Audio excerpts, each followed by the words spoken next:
दोस्तों नमस्कार, उम्मीद कर रहा हूं आप सब लोग अच्छे होंगे। इलेक्ट्रोस्टैटिक चैप्टर का आज हमारा 33rd एपिसोड है। लास्ट एपिसोड में हमने दो लाइन चार्जेस लिए, इक्वल एंड ऑपोजिट चार्ज था उनके ऊपर, और उनकी वजह से किसी भी पॉइंट पे हम पोटेंशियल को कैसे कैलकुलेट करें ये हमने समझा। उससे पहले हमने इक्विपोटेंशियल सरफेसेस को देखा कि कैसे हम इक्विपोटेंशियल सरफेसेस को निकालते हैं, उनका क्या रिलेशन होती है और उस रिलेशन का हम कैसे इस्तेमाल कर सकते हैं, वो सब भी हमने लास्ट एपिसोड में देखा। आज का जो एपिसोड रहेगा इसमें अब हम पोटेंशियल से थोड़ा वापस चलेंगे, रिविजिट करेंगे पोटेंशियल एनर्जी को। अगर आपको याद हो, जहां पे हमने पोटेंशियल एनर्जी जब शुरू किया था तो वहां से हम पोटेंशियल पे आ गए थे और फिर हमने बोला था कि पहले इसको पोटेंशियल को एक बार अच्छे से समझ लेते हैं और वापस हम पोटेंशियल एनर्जी पे आएंगे। तो अब समय आ गया है पोटेंशियल एनर्जी को रिविजिट करने का।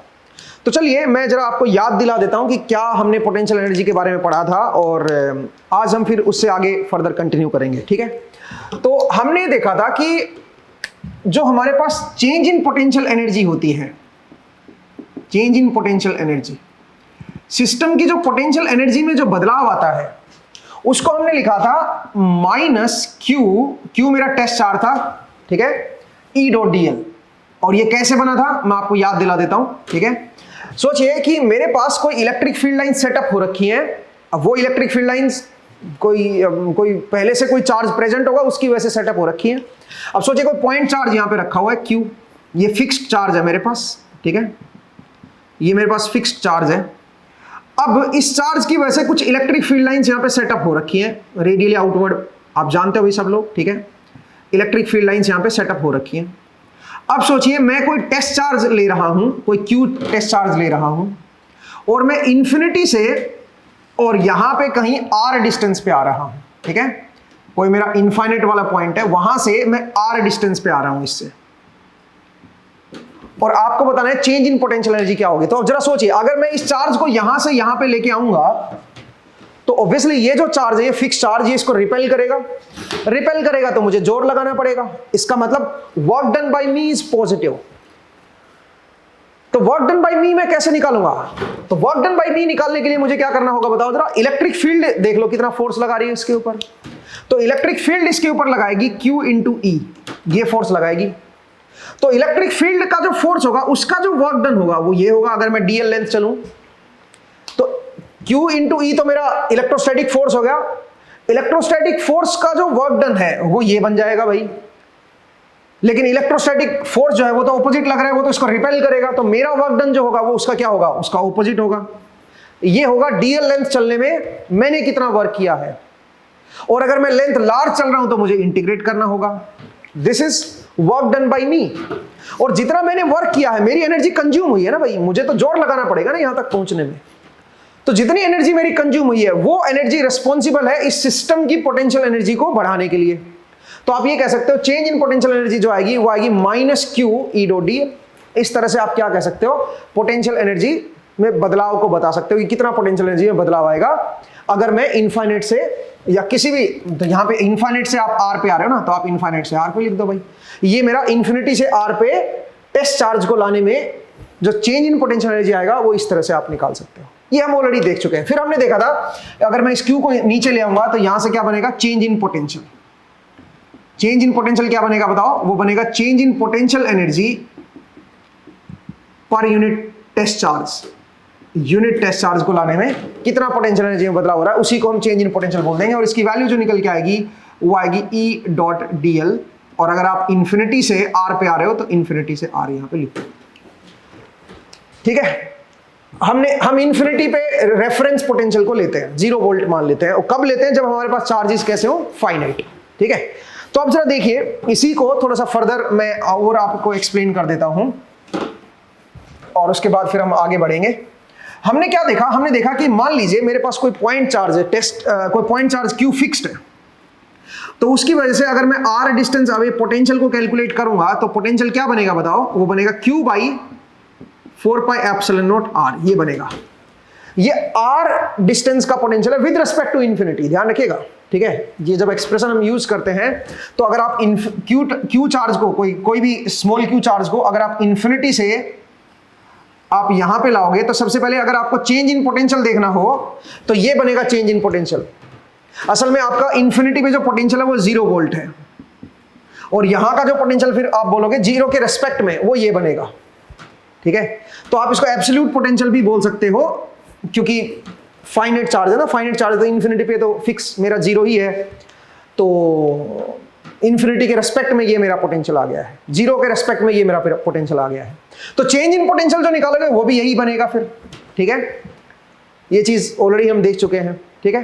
तो चेंज इन पोटेंशियल अगर मेरे पास आ गया तो इंटू क्यू कर दो, जो भी टेस्ट चार्ज जिसको लेके आ रहे हो इंटू क्यू कर दो, वो आपके पास क्या आ जाएगा, चेंज इन पोटेंशियल एनर्जी आ जाएगा। तो चेंज इन पोटेंशियल एनर्जी क्या बनेगा बताओ जरा, change in potential energy will be equal to Q Q divide by 4 pi epsilon naught R. ये आपके पास चेंज इन पोटेंशियल एनर्जी आ जाएगा। पहले चार्ज को जब आप लेके आए थे तब कोई पोटेंशियल एनर्जी में बदलाव नहीं आया, क्यों? क्योंकि आपने कोई वर्क ही नहीं किया, कोई इलेक्ट्रिक फील्ड थी ही नहीं। लेकिन जब दूसरे चार्ज को, स्मॉल क्यू चार्ज को यहां पे लेके आओगे तो फिर आपको वर्क करना पड़ेगा, आपका जोर लगेगा, और वो जो एनर्जी जो आपकी कंज्यूम हुई है वो सिस्टम में चली जाएगी, सिस्टम की पोटेंशियल एनर्जी उससे बढ़ जाएगी। ये हम ऑलरेडी देख चुके हैं, ठीक है। फिर हमने एक डायरेक्ट शॉर्टकट बताया था आपको, और वो क्या था वो भी जरा देख लीजिएगा। कई बार बहुत सारे पॉइंट चार्जेस लोकेटेड होते हैं, जैसे कि मान लीजिए मेरे पास 3 पॉइंट चार्जेस हैं और वो कोई ट्रायंगल पे लोकेटेड है। ये मेरा मान लीजिए यहां पे है Q1, यहां पे है मान लीजिए Q2, और यहां पे है मेरा चार्ज Q3। ये है R12, ये आपका R23 एंड ये है R31। सवाल यहां पे ये है कि इन तीनों चार्जेस को यहां पे रखने में कितना वर्क डन आपने किया, या आप ये भी कह सकते हो ये तीनों चार्ज यहां पे रखे हुए, सिस्टम की पोटेंशियल एनर्जी क्या हो रखी है, ये आपको बताना है। तो इसको आप मल्टीपल तरीके से सोल्व कर सकते हो। कैसे? अगर आप पोटेंशियल एनर्जी निकालोगे, या आप कह सकते हो चेंज इन पोटेंशियल एनर्जी, वो भी आप बोल सकते हो। चेंज इन पोटेंशियल एनर्जी को यहां पे पोटेंशियल एनर्जी भी बोल सकते हो, सिस्टम की पोटेंशियल एनर्जी। आप बोलोगे सर क्यों बोल सकते हैं चेंज अलग चीज है और सिस्टम की पोटेंशियल एनर्जी अलग चीज है। जरा देखो चेंज का मतलब क्या है। जब हम पहले चार्ज को लेके आए तो कोई वर्क ही नहीं करना पड़ा, सिस्टम की पोटेंशियल एनर्जी क्या रही, 0, क्योंकि आपने कोई वर्क नहीं किया, पहले से कोई एनर्जी हम मान नहीं रहे हैं सिस्टम के पास थी। तो अगर पहले से कोई एनर्जी नहीं थी और पहले चार्ज को हम Q1 को अगर हम यहां पे लेके आए तो हमने कोई वर्क नहीं किया, क्योंकि कोई फील्ड ही प्रेजेंट नहीं थी, तो सिस्टम की पोटेंशियल एनर्जी क्या रही, स्टिल 0 रही, क्योंकि कोई चेंज हुआ ही नहीं पोटेंशियल एनर्जी में। जब दूसरे को लेके आया मैं तो मुझे वर्क करना पड़ा, तो जितना मैं वर्क करूंगा उतना चेंज इन पोटेंशियल एनर्जी आ जाएगा। लेकिन यहां पे क्योंकि पहले इनिशियल पोटेंशियल एनर्जी मेरी 0 ही थी, तो जो चेंज इन पोटेंशियल एनर्जी आएगा वही मेरा क्या बन जाएगा, फाइनल पोटेंशियल एनर्जी बन जाएगी। भाई चेंज इन पोटेंशियल एनर्जी क्या होता है, final minus initial, final potential energy minus initial potential energy, यही होता है ना भाई। अब आप बताओ अगर मेरा इनिशियल पोटेंशियल एनर्जी 0 ही है तो जो चेंज होगा वही मेरी फाइनल बन जाएगी ना। तो इसका मतलब ये हुआ कि अगर पहला चार्ज लाया था तो कोई वर्क मैंने किया नहीं, सिस्टम की पोटेंशियल एनर्जी में जो चेंज है वो 0 है, और इनिशियली भी मैं क्या मान के चल रहा हूं कि सिस्टम के पास कोई पोटेंशियल एनर्जी नहीं थी और कोई चेंज इन पोटेंशियल एनर्जी भी नहीं आया, तो पहले चार्ज को लाने में सिस्टम की पोटेंशियल एनर्जी 0 ही रही और चेंज भी 0 ही आया। अब जब दूसरे को लाऊंगा तो फिर तो चेंज इन पोटेंशियल एनर्जी आएगा, भाई मुझे वर्क करना पड़ेगा तो चेंज इन पोटेंशियल एनर्जी आएगा। अब क्योंकि पहले से जो एनर्जी थी वो 0 ही थी, तो जितना मेरा चेंज इन पोटेंशियल एनर्जी आएगी वही मेरी फाइनल एनर्जी हो जाएगी। इसका मतलब जब दूसरे को लाऊंगा तो जितना चेंज इन पोटेंशियल एनर्जी आएगा वो अब इस सिस्टम की फाइनल एनर्जी हो चुकी है। अब आइए तीसरे को, तो तीसरे को जब चार्ज को लाओगे तो फिर से आपको वर्क करना पड़ेगा, तो वर्क करना पड़ेगा तो फिर से चेंज इन पोटेंशियल एनर्जी आएगी, और वो जो चेंज इन पोटेंशियल एनर्जी आएगी वो क्या होगी बताओ जरा, उसमें आप इनिशियल एनर्जी को ऐड कर दो, आपके पास क्या आ जाएगी, सिस्टम की फाइनल पोटेंशियल एनर्जी आ जाएगी। तो अगर मैं सिस्टम की फाइनल पोटेंशियल एनर्जी में लिखूं तो मैं ग्रुपिंग बना के लिख सकता हूं। ग्रुपिंग कैसे बनाओगे, अगर मैं बोलूं कि Q1 चार्ज है मेरे पास तो Q1 की ग्रुपिंग बनाओ, दो की ग्रुपिंग बनाओ, बस दो चार्ज को देखो, Q1 Q2, फिर आप Q1 Q3, ये ग्रुप हो गया भाई। फिर 2 को आ जाओ, Q2 Q1 and Q2 Q3, दो के ग्रुप बनाने भाई, और फिर आ जाओ Q3 Q1 and Q3 Q2, ऐसे आप दो के ग्रुप बना दो और उनकी वजह से जो एनर्जी है वो आप लिख दो भाई, पोटेंशियल एनर्जी। लेकिन एक दिक्कत है, Q3 Q1 तो पहले भी आ चुका है ना, तो उसको दोबारा क्यों लिखना भाई, वो रिडंडेंट है, उसको छोड़ दो। ऐसे ही Q3 Q2 पहले आ चुका है, उसको भी छोड़ दो। तो अब बताओ ग्रुप कितने बने, कितने ग्रुप बने? अच्छा ये Q2 Q1 ये भी तो आ चुका है पहले, इसको भी छोड़ दो, तो 3 ही ग्रुप बचे बस। तो अब इनकी वजह से एनर्जी निकाल दो आप, Q1 Q2 divide by 4 pi epsilon not, और इनके बीच की डिस्टेंस जो है वो R12 है, प्लस आ जाओ Q1 Q3 divide by 4 pi epsilon naught R13, और फिर आ जाओ Q2 Q3 divide by 4 pi epsilon naught R23। ये क्या होगी? ये मेरे सिस्टम की पोटेंशियल एनर्जी हो गई। इन तीनों चार्जेस को रखने में फाइनल पोटेंशियल एनर्जी आ जाएगी सिस्टम की। इसको इस तरह से समझिए, ये मेरी फाइनल पोटेंशियल एनर्जी आ जाएगी। आप ग्रुपिंग करके आप निकाल सकते हो कि फाइनल पोटेंशियल एनर्जी क्या होगी, कितनी एनर्जी स्टोर्ड है इस सिस्टम में, वो आप निकाल सकते हो। या आप ऐसे भी कर सकते हो कि पहले एक चार्ज को लेके आओ, तो पहले एक चार्ज को लेके आए तो कोई चेंज नहीं आएगा, फिर दूसरे चार्ज को लेके आओ तो जितना चेंज आएगा वही मेरी फाइनल हो जाएगी। तो जब दूसरे चार्ज को यहां पे लेके आओगे तो कितना चेंज आएगा? वो जो चेंज आएगा वो आएगा Q1 Q2 divide by 4 pi epsilon not into R12। ये मेरा चेंज इन पोटेंशियल एनर्जी आएगा जब दूसरे चार्ज को मैं लेके आ रहा हूं। पहला यहां पे प्रेजेंट है, दूसरे को जब लेके आ रहा हूं इतना चेंज आ रहा है, और जो चेंज होगा वही मेरी फाइनल पोटेंशियल एनर्जी बन जाएगी। क्यों? क्योंकि दूसरा जब चार्ज लाया उससे पहले तो सिस्टम के पास कोई एनर्जी थी ही नहीं, जीरो था ये, तो जो चेंज आएगा वही मेरा फाइनल हो जाएगा। तो अब फिलहाल सिस्टम के अंदर इतनी एनर्जी स्टोर्ड है। ये अब इनिशियल का काम करेगी जब आप तीसरे चार्ज को लेके आओगे तो अब ये इनिशियल है, इसके अंदर अब ऐड कर दो क्या, कितना बदलाव आया जब तीसरे चार्ज को लेके आओगे। तो जब तीसरे चार्ज को लेके आओगे तो इसका फोर्स लगेगा और इसका फोर्स लगेगा, इन दोनों के अगेंस्ट आपको वर्क करना है। तो इन दोनों की वजह से इसमें और एनर्जी ऐड हो जाएगी। कितनी? Q3 Q1 divide by 4 pi epsilon not R31 plus Q3 Q2 divide by 4 pi epsilon naught R23, ये और ऐड हो जाएगा। इस तरह से भी आप सोच सकते हो, या फिर आप ग्रुपिंग से सोच सकते हो। ठीक है, फिर हमने यहां पे एक डिराइव किया था, एक एक्सप्रेशन डिराइव किया था, अगर आपको याद हो। अब वो एक्सप्रेशन मैं जरा आपको याद दिला देता हूं कि वो एक्सप्रेशन क्या था। सोचे हमारा सिस्टम के अंदर n चार्जेस हैं, उनको हमें रखना है, n चार्जेस को रखना है। तो यहां पे मान लीजिए n चार्जेस मेरे रखे हुए, ठीक है, Q1 से Qn तक, और मुझे बताना है कि इस सिस्टम में कितनी एनर्जी स्टोर्ड है, पोटेंशियल एनर्जी स्टोर्ड है, सिस्टम की कितनी पोटेंशियल एनर्जी है। तो आप क्या करोगे, आप इसको सीधा सीधा आप ये लिख सकते हो, ग्रुपिंग बनानी है ना, तो QI QJ ये ग्रुपिंग बना देता हूं, divide by 4 pi epsilon not. भाई दो चार्ज ले लो, I की वैल्यू 1 से n तक चेंज कर दो, J की वैल्यू 1 से n तक चेंज कर दो, ठीक है, RIJ। लेकिन एक दिक्कत है यहां पे, दिक्कत क्या है, J की वैल्यू 1 से n तक है और I की वैल्यू 1 से लेके n तक है। ठीक है, तो दोनों की वैल्यू बराबर नहीं होनी चाहिए, J should not be equal to I। पहले I की वैल्यू को कोई भी फिक्स कर लो और फिर J को 1 से लेके n तक वेरी करो, फिर I की वैल्यू को दूसरी ले लो और फिर J को 1 से लेके n तक वेरी करो। इस तरह से आप ग्रुपिंग कर सकते हो। लेकिन इसमें भी एक दिक्कत और है, ये आपने बिल्कुल सही लिखा है फॉर्मूला, बस एक दिक्कत है। क्या? जरा देखो, अगर मैं I की वैल्यू को 1 रखूंगा, सोचिए n की वैल्यू 3 ही है, n की वैल्यू को अगर मैं 3 रखता हूं, यहां पे 3 ही चार्ज ले लो 1 मिनट के लिए, तो पहले मैं I को 1 लिखता हूं और J को मैं 2 से स्टार्ट करूंगा। ऑब्वियसली I को मैंने 1 ले लिया तो J को मैं 1 से नहीं शुरू करूंगा, फिर तो 2 से शुरू करो, ठीक है, ये आ गया। फिर आ जाओ, I को मैंने 1 ही ले रखा, J को मैं मैक्सिमम 3 तक ले जाऊंगा, ठीक है। अब आप आइए, अब I को चेंज कर दो, क्योंकि 3 n की वैल्यू 3 तक जा चुके हो आप J में।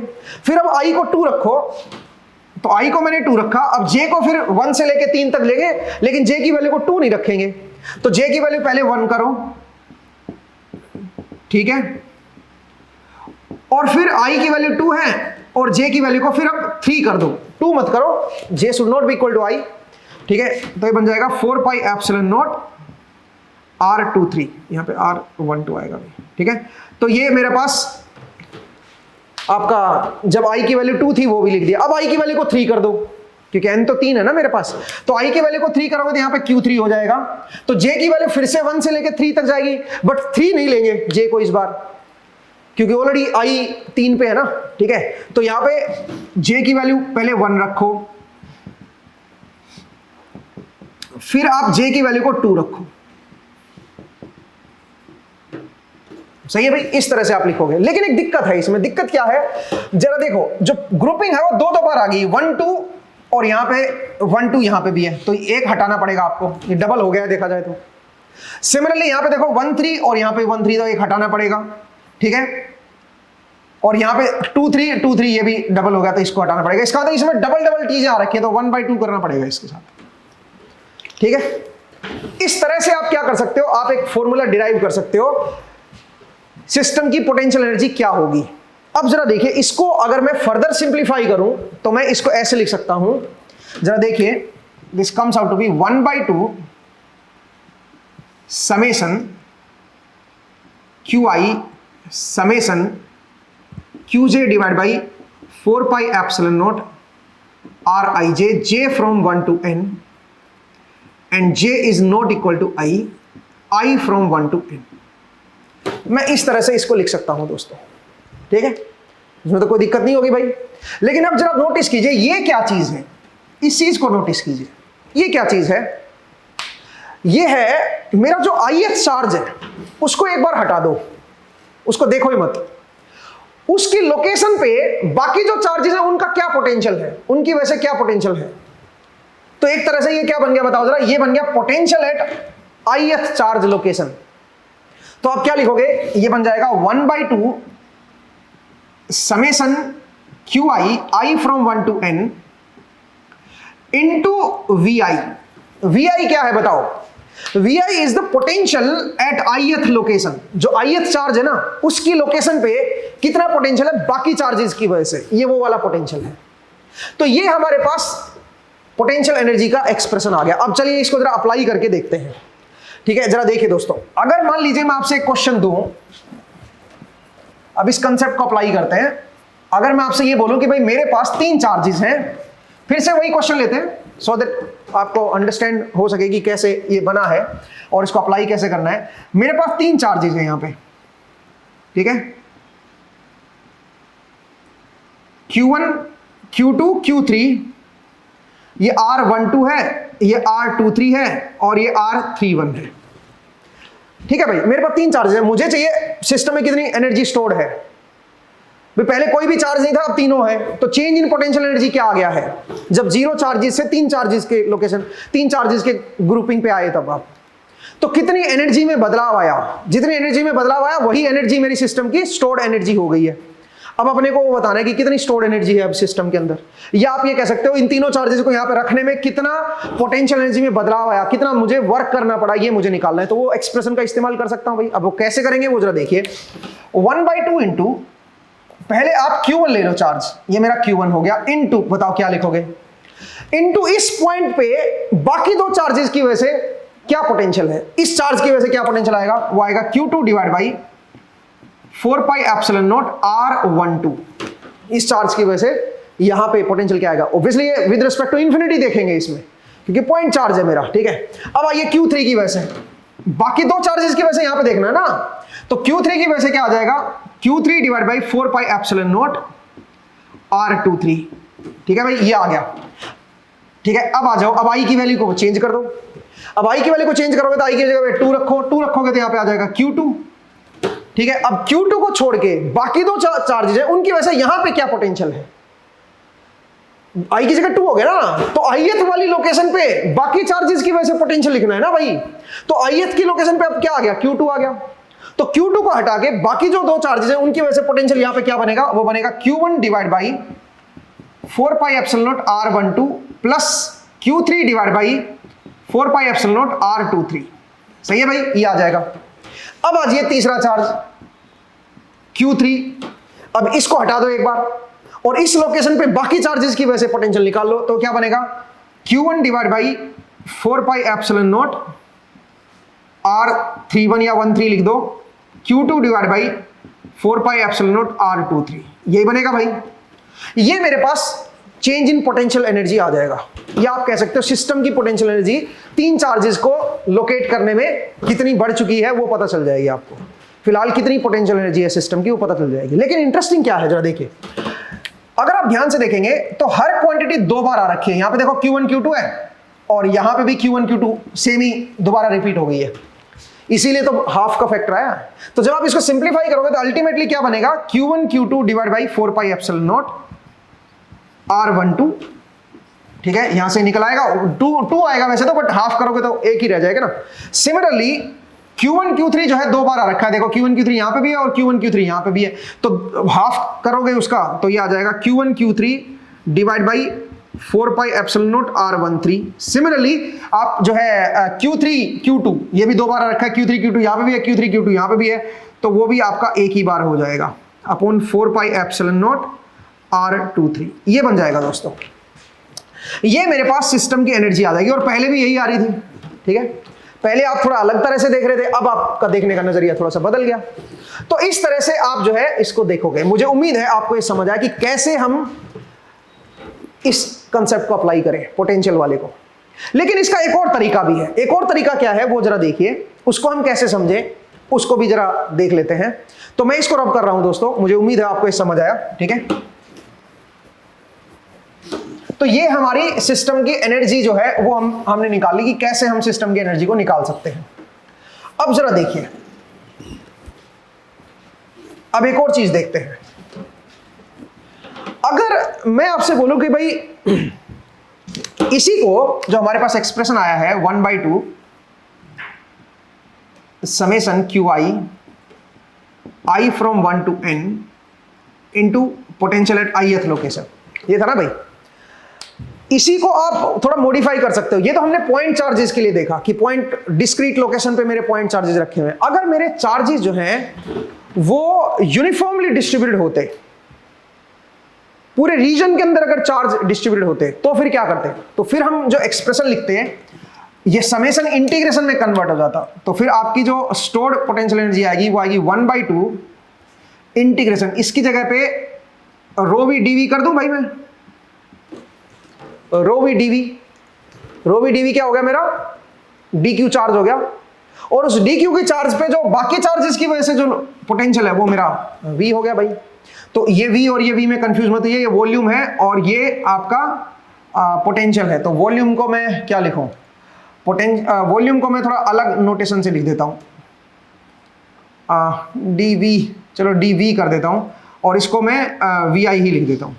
तो ये वॉल्यूम है भाई, ये पोटेंशियल है, ये गलती मत करना। ठीक है, वी आई भी मत करो क्योंकि आई का मीनिंग अब खत्म हो चुका है ना। तो इसको मैं एक काम कर देता हूं, इसको मैं वी नोट लिख देता हूं। वी नोट क्या है मेरा, वी नोट है पोटेंशियल। किसकी वजह से पोटेंशियल है, इस चार्ज को छोड़ दो बस, इस चार्ज को छोड़ने के बाद जो बाकी है जो चीज है उसका जो पोटेंशियल है वो है ये। ठीक है, इस चार्ज को छोड़ने के बाद जो इस चार्ज की लोकेशन आएगी वहां का पोटेंशियल है ये, बाकी चार्जेस की वजह से। ठीक है, इस तरह से लिख सकते हो। और ये वॉल्यूम इंटीग्रल है भाई, ये ध्यान देना। ठीक है, इसमें कंफ्यूज मत होना। तो अगर मैं इसको सिंप्लीफाई करूं तो ये क्या बन जाएगा, ये बन जाएगा आपका 1/2 volume integral of rho we into we naught D V. ठीक है, तो वॉल्यूम इंटीग्रल आ गया इस चीज का। आई होप आपको समझ आया। अब सुनिए, इसको फर्दर हम मॉडिफाई कर सकते हैं। ये है एनर्जी स्टोर, ये ध्यान रखना भाई, ये एनर्जी स्टोर हमने निकाली सिस्टम के अंदर। अब इसको हम और थोड़ा मॉडिफाई कर सकते हैं। हम जानते हैं कि डाइवर्जेंस ऑफ ई क्या होता है गॉस लॉ की हेल्प से, वो होता है रो वी बाई एप्सिलॉन नॉट। ठीक है, अगर वैक्यूम में देख रहे हो तो, और अगर किसी डिफरेंट होमोजेनियस आइसोट्रोपिक मीडियम में देख रहे हो तो यहाँ पे एप्सिलॉन आ जाएगा। ठीक है, यहां से अगर मैं रो वी को निकालूं तो rho v will be equal to epsilon not into divergence of E, ये आप लिख सकते हो भाई। तो यहां पे क्यों ना मैं ये पुट कर दूं, तो ये बन जाएगा 1/2 volume integral of epsilon not, चलो मैं बाहर ले लेता हूं, इससे अंदर आ गया divergence of E into we naught D V. D V मतलब वॉल्यूम इंटीग्रल है भाई, और ये वी नॉट पोटेंशियल है। ये पोटेंशियल किसकी वजह से है बताओ, बाकी चार्जेस की वजह से है। ठीक है, तो ये हमने देख लिया। अब सुनो, इसको मैं फर्दर मॉडिफाई कर सकता हूं। कैसे मॉडिफाई करूं, इसको मैं कैसे मॉडिफाई करूं भाई, तो इसको मॉडिफाई करने का तरीका जरा देखते हैं। जरा देखो, डाइवर्जेंस का मतलब डेरिवेटिव ही होता है और कुछ नहीं होता। तो यहां पे दो फंक्शन, एक वेक्टर फंक्शन एक स्केलर फंक्शन है। तो अगर मैं ये बोलूं कि भाई मेरे पास मुझे डाइवर्जेंस निकालना है, एक स्केलर और वेक्टर फील्ड ये ले लेता हूं, दो ऐसे फील्ड ले लेता हूं, स्केलर इनटू वेक्टर। तो ओवरऑल ये वेक्टर फील्ड ही बनेगी, तो इसलिए मैं डाइवर्जेंस ले रहा हूं क्योंकि डाइवर्जेंस वेक्टर फील्ड पे अप्लाई होता है। तो ये दो फंक्शन है, तो और उसका डेरिवेटिव ले रहे हो आप, तो ये तो डिफरेंशिएशन का रूल लग जाएगा भाई आपका। जब दो फंक्शन को डेरिवेटिव लेते हो तो क्या बनेगा, पहले इस फंक्शन का डेरिवेटिव लो वी नोट का, ठीक है। अब वी नोट तो स्केलर फील्ड है तो डाइवर्जेंस तो ले नहीं सकते, तो ग्रेडियंट लोगे आप इसका, ग्रेडियंट ऑफ वी नोट, तो ये वेक्टर बन जाएगा डॉट ई बन जाएगा यहां पे, ठीक है। प्लस क्या बनेगा बताओ जरा, वी नोट को सेम रख लो और ई का, क्योंकि ई वेक्टर है तो उसका डेरिवेटिव लेने के लिए डाइवर्जेंस लेना पड़ेगा, तो सेम वही पार्ट्स में करके पहला फंक्शन और दूसरा फंक्शन जो डिफरेंशिएशन का रूल होता है वही लगाया मैंने, बस मैंने ये ध्यान दिया कि जो स्केलर फंक्शन उसके ऊपर ये डाइवर्जेंस नहीं लगेगा, ग्रेडियंट लगेगा, और जो वेक्टर फंक्शन उसके ऊपर डाइवर्जेंस लगेगा। इस तरह से लिख सकते हो। अब जरा देखिए यहां से ये जो वैल्यू निकल के आएगी, ये वैल्यू क्या बनेगी, ये वैल्यू बनेगी divergence of v not into E, ठीक है, v not into E minus gradient of v not dot E is equal to, सही है भाई, इस तरह से लिख सकता हूं ना, is equal to v not into divergence of E, आप इस तरह से लिख सकते हो। अब जरा देखिए ये ग्रेडियंट ऑफ वी क्या होता है, माइनस ई होता है, ये तो हम जानते हैं, grad of v is equal to minus E, ये हमने निकाला हुआ भाई, ठीक है, या E is equal to minus grad v, एक ही बात है। तो वी नोट का ग्रेडियंट करोगे तो माइनस ई आ जाएगा, तो यहां पे क्या बन जाएगा, ये बन जाएगा divergence of V naught E minus क्या हो जाएगा बताओ जरा, माइनस नहीं बल्कि प्लस हो जाएगा, और ये ई स्क्वायर हो जाएगा, ये भी ई है ये भी ई है, तो E dot E is E square, और माइनस माइनस प्लस हो जाएगा, is equal to v not into divergence of E. तो इसकी जगह पे मैं ये रिप्लेस कर देता हूं भाई यहां पे, ठीक है।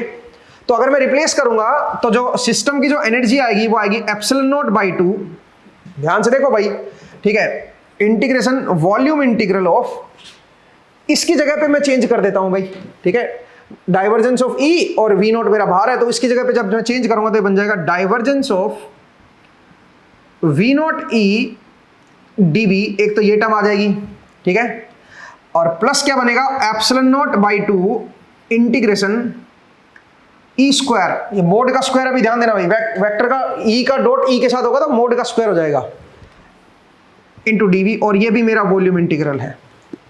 अब जरा देखो यहां पे, ये डाइवर्जेंस थ्योरम से जो वॉल्यूम इंटीग्रल है उसको मैं क्लोज्ड सरफेस इंटीग्रल में कन्वर्ट कर दूं, तो ये क्या बन जाएगा, ये बन जाएगा एप्सिलॉन नॉट बाई 2 और क्लोज्ड सरफेस इंटीग्रल, और ये बन जाएगा V not into E dot D A, surface integral हो गया दोस्तों, ठीक है, क्लोज्ड सरफेस इंटीग्रल आ गया मेरे पास यहां पे। लेकिन कौन सा सरफेस, अब ये जरा देखते हैं, ये मेरा वॉल्यूम इंटीग्रल हो गया और ये बन जाएगा ई स्क्वायर डीवी। अब ये सरफेस इंटीग्रल है, लेकिन कौन से सरफेस पे इंटीग्रल हो रहा है, जो वॉल्यूम आपने लिया है ना, यहां पे जो वॉल्यूम इंटीग्रल कर रहे हो उस वॉल्यूम का अपना कोई सरफेस भी तो होगा, जो वॉल्यूम आप कंसीडर कर रहे हो उस वॉल्यूम का कोई अपना सरफेस भी तो होगा, उस सरफेस के ऊपर आपको इंटीग्रल लेना है इसको। तो अब आप बताओ, आप तो पूरे रीजन में देख रहे हो कितनी एनर्जी स्टोर्ड है, पूरे स्पेस में देख रहे हो कितनी एनर्जी स्टोर्ड है, तो स्पेस में देख रहे हो तो वॉल्यूम कितना है, वॉल्यूम तो अप टू इनफाइनाइट है भाई, तो इसका मतलब जो आपका सरफेस बनेगा ये क्लोज्ड सरफेस, वॉल्यूम से ही तो क्लोज सरफेस बनता है, कोई भी वॉल्यूम लोगे, वॉल्यूम का मतलब रीजन, कोई भी रीजन लेते हो तो उसका एक आउटर सरफेस तो बनेगा ना भाई। तो अब आप यहां पे जो एनर्जी निकाल रहे थे वो तो पूरे स्पेस में निकाल रहे हो ना, चार्ज डिस्ट्रीब्यूशन की वजह से, जो चार्ज अक्यूमुलेट हुए हैं उनकी वजह से पूरे स्पेस में कितनी एनर्जी स्टोर्ड है, यही तो आप देख रहे हो। तो आप सोचिए ये जो वॉल्यूम है तो पूरे स्पेस का वॉल्यूम है, तो अगर मैं पूरे स्पेस को एक रीजन ले लूं तो उसका जो सरफेस बनेगा, जो आउटर सरफेस बनेगा, वो तो यार इनफाइनाइट रेडियस पे बनेगा। सोचिए, तो इसका मतलब ये जो सरफेस इंटीग्रल ले रहे हो, कौन से सरफेस पे ले रहे हो, वो सरफेस जो चार्ज डिस्ट्रीब्यूशन से इनफाइनाइट डिस्टेंस अवे है, पूरे स्पेस में देखनी है एनर्जी कितनी स्टोर्ड है। चार्ज डिस्ट्रीब्यूशन तो यहां पे हो रखा है, सोचिए हमने कोई चार्ज यहां पे अक्यूमुलेट किया है, उसकी वजह से पूरे स्पेस में देखनी है मुझे एनर्जी, पूरे रीजन में कितनी एनर्जी स्टोर हुई है। तो जो स्पेस आप लोगे उसका वॉल्यूम कितना है, वो तो पूरा स्पेस आ गया ना भाई, इनफाइनाइट वॉल्यूम है। तो इनफाइनाइट वॉल्यूम जो बना है उसका जो आउटर सरफेस होगा उस सरफेस पे इसका इंटीग्रल लेना है। तो वो जो सरफेस है मेरा वो इनफाइनाइट रेडियस पे है, ध्यान दीजिएगा, वो इनफाइनाइट रेडियस पे है। तो इनफाइनाइट रेडियस पे ये खत्म हो चुका है। वी नोट मेरा क्या होता है बताओ, अगर मैं पॉइंट चार्ज लूं, वी नोट की वैल्यू 1/r की प्रोपोर्शनल होती है और ये 1/r² के प्रोपोर्शनल होती है, तो ये 1/r³ हो गया। समझ रहे हो मेरा पॉइंट? आप बोलोगे सर डीए में भी तो लेकिन आर स्क्वायर होता है, तो स्टिल यहाँ पे 1/r रह गया और r की वैल्यू इनफाइनाइट अवे जा रहे हो आप, तो ये तो खत्म ही हो जाएगा ना भाई, ये तो खत्म हो जाएगा ना मेरा। तो इसका मतलब ये तो सरवाइव करेगा नहीं, ये इसको आप खत्म कर सकते हो। सरफेस इंटीग्रल इस क्वांटिटी की वैल्यू जो आउटर सरफेस बनेगा, पूरा जो वॉल्यूम आपने लिया, पूरा स्पेस का वॉल्यूम लिया है, उस स्पेस के वॉल्यूम का जो आउटर सरफेस होगा, उस सरफेस पे ये क्वांटिटी खत्म हो चुकी है, ये 1/r क्यूब है, ये क्वांटिटी खत्म हो चुकी है। खत्म ही हो चुकी है तो फिर सरफेस इंटीग्रल क्या आएगा? इसकी वजह से तो जीरो ही आएगा। अब कुछ लोगों को डाउट आता है सर ये भी तो इनफाइनाइट उस पे आपका ये भी तो खत्म हो चुकी होगी उस सरफेस पे। भैया हम यहाँ पे सरफेस इंटीग्रल कर ही नहीं रहे, हम तो वॉल्यूम इंटीग्रल कर रहे हैं। वॉल्यूम में तो इनर रेडियस भी आती है, आउटर रेडियस भी आती है, सारा रीजन आता है, तो ये जीरो नहीं होगा। पॉइंट को समझिए, ठीक है, ये आपका जीरो बन जाएगा। तो अल्टीमेटली मेरे पास जो आंसर आया वो ये आया 1/2 epsilon not E square dv। ये मेरे पास एनर्जी स्टोर्ड आ गई। तो एनर्जी स्टोर्ड का हमारे पास एक और एक्सप्रेशन आ गया है। हमने शुरुआत यहां से की थी, ये डिस्क्रीट चार्जेस के लिए था, ठीक है। अब हमारे पास एक और एक्सप्रेशन आ गया, जो एनर्जी स्टोर्ड आई है वो क्या आ गई है? वो हमारे पास आ गई है 1/2, तो it comes out to be 1/2 या epsilon naught by 2 integration E square dv। Volume integral कर दो, ये पूरे स्पेस में एनर्जी स्टोर्ड होगी। इस तरह से आप एनर्जी निकाल सकते हो। मुझे उम्मीद है आपको समझ आया कि किस तरह से आप रीजन के अंदर कितनी एनर्जी स्टोर्ड है, पोटेंशियल एनर्जी, वो आप निकाल सकते हो चार्जेस की वजह से। लेकिन एक इंटरेस्टिंग है यहाँ पे, बल्कि 2-3 क्वेश्चन है। अब एक बार मैं इसको हटा रहा हूं, मुझे उम्मीद है आपको पूरा डेरिवेशन समझ आया। नहीं भी समझ आया तो आप फाइनल रिजल्ट्स को ध्यान दीजिएगा, ठीक है। मैं इसको रब कर रहा हूं भाई, ठीक है, इसको मैं रब कर रहा हूं। अब जो फाइनल रिजल्ट्स हैं उनको एक बार जरा देखते हैं। हमने शुरुआत यहां से की थी, इस फॉर्मूले से, ठीक है। ये हमने एनर्जी स्टोर्ड का निकाला था कि सिस्टम में कितनी एनर्जी स्टोर्ड है, यहां से हमने शुरुआत की थी। तो इसी को फिर हमने क्या लिखा था, ये तो डिस्क्रीट चार्जेस के केस में था। फिर हमने बोला कि अगर मेरे चार्जेस यूनिफॉर्मली डिस्ट्रीब्यूटेड है तो वो था rho we into we not into d v, और ये था 1/2 वॉल्यूम इंटीग्रल, ये बन गया था। फिर इसी को हमने मॉडिफाई करके 1/2 और यहाँ पे एप्सिलॉन नोट आ गया था। अगर मीडियम वैक्यूम नहीं है तो यहाँ पे एप्सिलॉन नोट की जगह एप्सिलॉन आ जाएगा दोस्तों, ठीक है। और यहाँ पे क्या आ जाएगा, ई स्क्वायर dv, और ये भी आपका वॉल्यूम इंटीग्रल है। इस तरह से आप एनर्जी स्टोर्ड को निकालोगे। अब यहाँ पे 2-3 बड़े बढ़िया कंफ्यूजन है।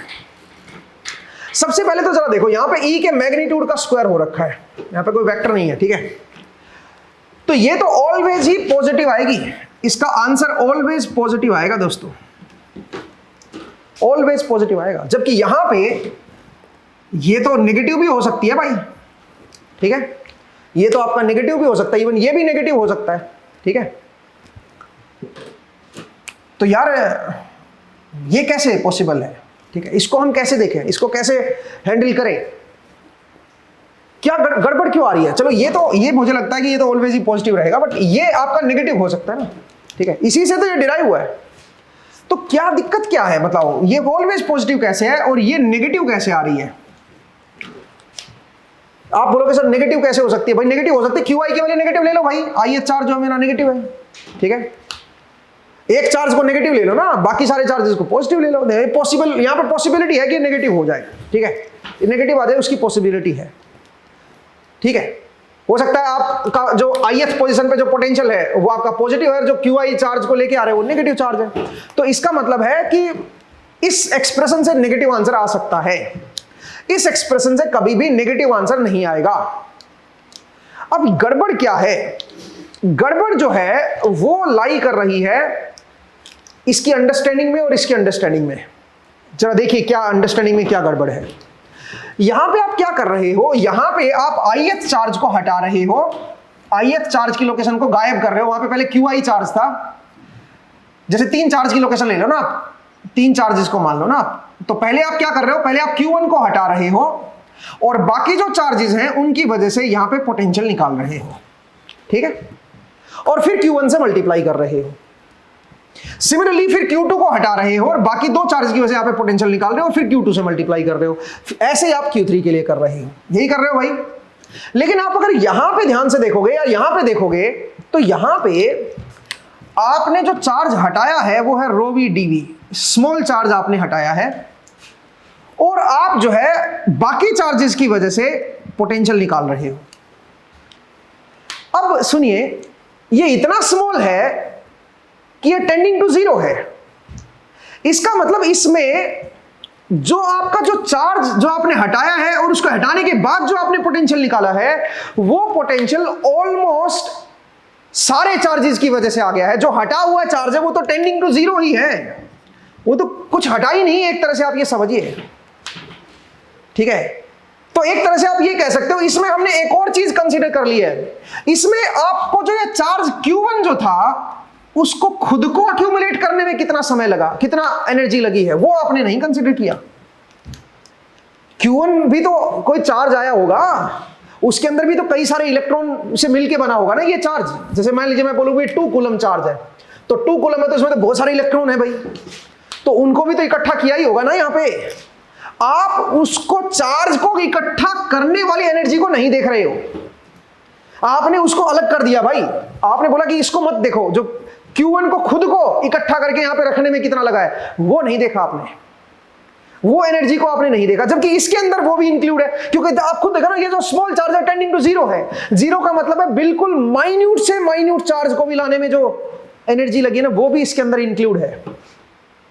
तो आप सोचो, इस Q1 चार्ज को R इक्वल टू 0 रेडियस पे अगर मैं लेके आऊं, एक इलेक्ट्रॉन पहले से रखा हुआ है, इसके अंदर सोचिए 2 इलेक्ट्रॉन है। 1 मिनट के लिए ऐसे मान लो कि इस Q1 के अंदर 2 इलेक्ट्रॉन है, तो पहला इलेक्ट्रॉन यहां पे रखा हुआ है, दूसरा इलेक्ट्रॉन इसी की पोजीशन पे अगर मैं ला रहा हूं, इंफिनिटी से 0 पे अगर मैं ला रहा हूं, तो जो मेरा चेंज इन पोटेंशियल एनर्जी आएगी वो इनफाइनाइट आएगी भाई। इसका मतलब आप खुद सोचिए, इस चार्ज के अंदर जो खुद के जो इलेक्ट्रॉन्स हैं, उनको यहां पे रखने में भी तो कुछ एनर्जी लगी होगी ना। आपने तो इसको पूरा एक डिस्क्रीट चार्ज ही मान लिया, और इसको खुद को रखने में जो एनर्जी कंज्यूम हुई है वो तो आपने कंसीडर की ही नहीं। पॉइंट को समझिए। इस एक्सप्रेशन में वो भी आ गई है, इस एक्सप्रेशन में वो भी आ गई है। आप बोलोगे सर वो कैसे आ गई है? क्योंकि आप खुद सोचिए ना, जो आपने डीवी लिया है ना, रो वी डीवी, ये तो नेग्लिजिबल है, ये तो बिल्कुल ही टेंडिंग टू जीरो है भाई। टेंडिंग टू जीरो का मतलब है माइन्यूट से माइन्यूट चार्ज को भी आपने अक्यूमुलेट करने में जो लिया है ना, वो भी आपका कंसिडर हो गया इसके अंदर। समझ आया? तो इस पॉइंट को समझिए भाई, ये बल्कि ज्यादा करेक्ट है। और आप खुद सोचिए ना, वो इनफाइनाइट है। एक इलेक्ट्रॉन को पहले रखा हुआ, उसके ऊपर एक और इलेक्ट्रॉन को रख रहे हो, तो उसमें तो एनर्जी इनफाइनाइट लग जाएगी भाई।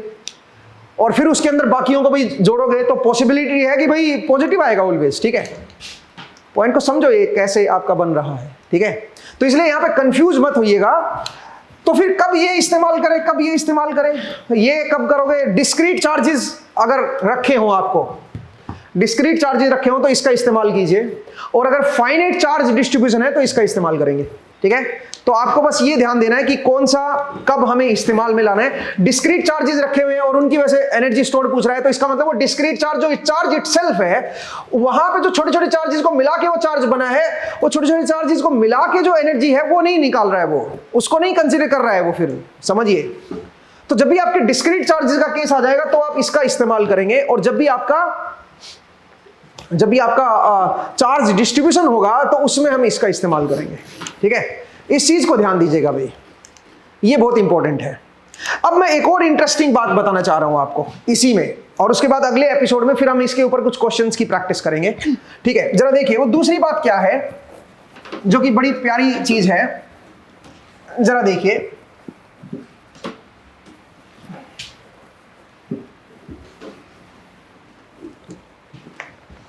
अगर मैं आपसे बोलूं कि भाई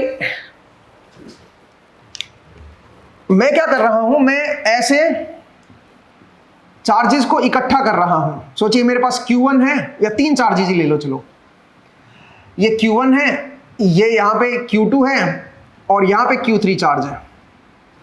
मैं इन 3 चार्जेस को इकट्ठा कर रहा हूं यहां पे, और मुझे बताना है कि सिस्टम की जो पोटेंशियल एनर्जी है वो क्या होगी। अब वो कैसे देखेंगे, उसके लिए आप क्या कर सकते हो? सबसे पहले Q1 चार्ज को लाए, यहां पे कोई एनर्जी में बदलाव नहीं आया। फिर आप Q2 चार्ज को यहां पे लेके आओगे, तो Q2 चार्ज को जब आप यहां पे लेके आओगे तो आप ये देखोगे कि कितना पोटेंशियल में बदलाव आया है। हम ये भी तो कह सकते हैं ना, change in potential energy is equal to change in potential into जो टेस्ट चार्ज है, इनटू जिसको आप लेके आ रहे हैं। आप ऐसे भी तो लिख सकते हो ना भाई। तो अब जरा सोचिए, सबसे पहले मैं Q1 को यहां पे लाया इंफिनिटी से। जब मैं Q1 को यहां पे लाया तो चेंज इन पोटेंशियल एनर्जी जो आएगी या चेंज इन पोटेंशियल वो जीरो आएगा भाई, क्योंकि पहले कोई चार्ज नहीं था यहाँ पे चार्ज थे ही नहीं, ठीक है, कोई चार्ज नहीं थे। तो जब आप इंफिनिटी से आप इसको यहां पे ला रहे हो तो कोई पोटेंशियल में बदलाव ही नहीं आएगा, पहले से कोई चार्ज ही नहीं था, तो चेंज इन पोटेंशियल एनर्जी भी जीरो आएगा। अब बताइए, अब मैं Q2 चार्ज को यहां पे ला रहा हूं तो इसकी वजह से यहां पे पोटेंशियल बनेगा R12, ठीक है। तो यहां पे पोटेंशियल क्या बनेगा, वो बनेगा Q1 divide by 4 pi epsilon not R12। तो इसका मतलब Q2 चार्ज को जब आप इंफिनिटी से यहां पे ला रहे हो, ठीक है, तो आपके पास जो पोटेंशियल है यहां पे जीरो है और यहां पे जो पोटेंशियल है वो पहले से इतना हो चुका है Q1 की वजह से। तो जो चेंज इन पोटेंशियल आएगा वो अब बन जाएगा Q1 divide by 4 pi epsilon not R12। ये मेरा चेंज इन पोटेंशियल हो जाएगा इनटू जो चार्ज आप लेके आ रहे हो Q2। ये अब मेरा क्या हो गया बताओ, ये मेरा चेंज इन पोटेंशियल एनर्जी आ जाएगा। और पहले पोटेंशियल एनर्जी जीरो थी तो अब फाइनल पोटेंशियल एनर्जी भी यही बन चुकी है। अब आइए तीसरा चार्ज जब आप यहां पे ला रहे हो तो इस पॉइंट पे ऑलरेडी बाकी दो की वजह से पोटेंशियल है, कितना है बताओ, Q1 divide by 4 pi epsilon naught R13 plus Q2 divide by 4 pi epsilon naught R23। ये मेरा पोटेंशियल है इस पॉइंट पे with respect to infinity. Infinity में मेरा 0 वोल्ट है, तो जब मैं तीसरे चार्ज को यहां पे लाऊंगा तो चेंज इन पोटेंशियल मेरा ये होगा इनटू टेस्ट चार्ज कर दो, टेस्ट चार्ज कितना है Q3। ये मेरा पोटेंशियल एनर्जी में और बदलाव आ जाएगा। तो पहले ये बदलाव आया फिर ये बदलाव आया, अब टोटल बदलाव कितना हो चुका है, इसमें ये ऐड कर दो। ये मेरा टोटल चेंज इन पोटेंशियल है तीनों चार्जेस को यहां पे लाने में, ठीक है, समझ आया भाई। इस तरह से भी आप चेंज इन पोटेंशियल एनर्जी निकाल सकते हो फाइनली। लेकिन इसमें आपने क्या किया है जरा देखिए, इस एक्सप्रेशन में आप क्या कर रहे हो, आप जो ith चार्ज है उसको लेके आ रहे हो। ith चार्ज को सोचिए, n चार्ज का डिस्ट्रीब्यूशन है, ith चार्ज को लेके आ रहे हो और उस ith चार्ज की लोकेशन पे पोटेंशियल कितना है वो देख रहे हो, उसको मल्टीप्लाई कर रहे हो, ठीक है। और i की वैल्यू बदल रहे हो ना, i की वैल्यू एक बार 1 रख रहे हो, एक बार 2 रख रहे हो, एक बार 3 रख रहे हो, तो उन सब का क्या कर रहे हो, समेशन, ठीक है भाई। i की वैल्यू क्या है बताओ जरा, 1 से लेके n तक है, सही बात है। इसमें हाफ नहीं आया, अब ये हाफ क्यों नहीं आया जरा सोचिए, मैं फिर से बोल रहा हूं। इस बार आप क्या कर रहे हो, आप ith चार्ज को इंफिनिटी से ith वाली लोकेशन पे लेके आ रहे हो, तो आप देख रहे हो कि उस लोकेशन पे पहले पोटेंशियल क्या था, वो था Vi। तो Vi को मल्टीप्लाई कर रहे हो आप ith चार्ज से, वो आपने कर दिया, ठीक है। और फिर ऐसे ऐसे i की वैल्यू क्या है, 1 से लेके n तक है, तो आप ऐसे सम कर रहे हो। तो यहां पे हाफ वाला फैक्टर कहां क्यों नहीं आया, यहां पे भी तो हाफ आना चाहिए। नहीं जनाब, आप ऐसे नहीं कर रहे हो, ठीक है। जरा सोचिए आप क्या कर रहे हो। हाँ, इसमें बहुत फर्क है। इसमें क्या फर्क है, इसमें फर्क यह है कि जब आप 1 को ला रहे हो तो 2 और 3 पहले से प्रेजेंट है, जब आप 3 को ला रहे हो तो 1 और 2 पहले से प्रेजेंट है, और जब आप 2 को ला रहे हो तो 1 और 3 पहले से प्रेजेंट है। अगर आप इस तरह से लिख दोगे तो इसका मतलब बदल जाएगा, इसलिए हम यहां पे क्या करते हैं, हाफ करते हैं। लेकिन अभी जो मैंने प्रोसेस बताया वो अलग है। वो कैसे अलग है, पहले आप 1 को ला रहे हो, फिर आप दूसरे को ला रहे हो, और जब दूसरे को ला रहे हो तो उस टाइम केवल एक ही प्रेजेंट है, मतलब एक एक चार्ज को बिट बाय बिट रख रहे हो आप, वो अलग कहानी है और ये अलग कहानी है। इस एक्सप्रेशन में जब आप Q1 को ला रहे हो तो बाकी दोनों प्रेजेंट है, जब आप Q2 यहां पे i की जगह पे 2 रखोगे तो इसका मतलब है 2 वाली लोकेशन पे जो पोटेंशियल होगा वो 1 और 3 की वजह से पहले से जो, मतलब 2 को जब ला रहे हो तो 1 और 3 पहले से प्रेजेंट, उनकी वजह से जो पोटेंशियल है वो देख रहे हो। जब आप 3 को ला रहे हो तो इन दोनों की वजह से जो पोटेंशियल है वो देख रहे हो यहां पे। इसका मतलब कोई भी एक चार्ज को ला रहे हो, उस चार्ज को हटा के बाकी जितने भी चार्ज थे उन सबको आप उनकी वजह से पोटेंशियल देख रहे हो, बेशक वो चार्ज आप लाए ही ना हो क्यों ना। समझ रहे हो मेरा पॉइंट। तो इस फॉर्मूले का मतलब अलग है, और जो ये मैंने लिखा है ना ये अलग तरह से लिखा है। इसमें हम क्या कर रहे हैं, एक टाइम पे एक चार्ज को ला रहे हैं, फिर दूसरा चार्ज जो आ रहा है वहां का पोटेंशियल पहले जो प्रेजेंट आ चुका है उसकी वजह से देख रहे हो आप, दोनों की वजह से नहीं देख रहे हो। अब क्योंकि ये 2 आ चुके हैं, अब तीसरे चार्ज को लाओगे तो इन दोनों की वजह से पोटेंशियल को लिखना होगा अब आपको। तो इसमें पोटेंशियल अक्यूमुलेट होते जा रहा है, बाकी जो चार्ज और इकट्ठे होते जा रहे हैं उनकी वजह से अक्यूमुलेट। ये भी आंसर करेक्ट देगा, लेकिन कंफ्यूजन नहीं पालना है आपको इस एक्सप्रेशन में और ये जो मैंने लिखा है इसमें। ये एक्सप्रेशन इससे नहीं आया भाई, ठीक है, इसका मीनिंग अलग है, हालांकि आंसर इससे भी वही आएगा, ठीक है।